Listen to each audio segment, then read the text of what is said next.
हेर्नुहोस् है गाइस, यो चाहिँ बोर्डरको मुनि भएर धेरै खाप लगाएर बसे भएर सबै निस्किनलाई उडी उडी हिँडिरहेको छ। यहाँ भर्खरको चल्ला ल हेर्नु पुरा भिलेनहरू उडे जस्तै छ यहाँ फिल्ममा। एक अर्काको टाउका माथि चढी चढी उडिरहेको छ। हेर्नु सक्नुहुन्छ।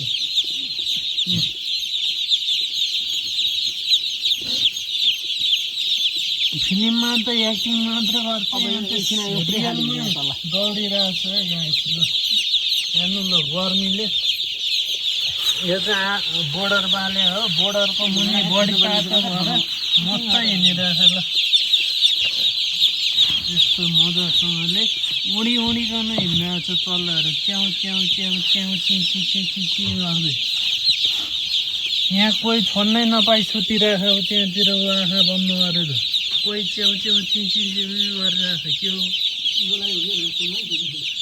अनि यो चाहिँ यहाँ लङ्गडो चाहिँ यसरी छुट्टिन्छ। यी ट्याक्क एउटा खुट्टा उता पसारिरहेछ, एउटा खुट्टा यता पसारिरहेछ है लङ्गडो।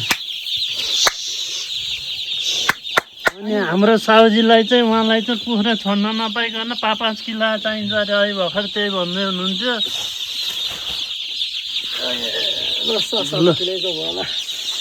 अझ 7 किलो भयो राम्रो अरे।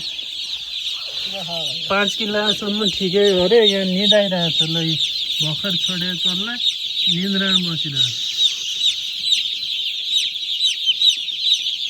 यहाँ चरीमा सुत्न दिएनछन् कि टोलीहरूले।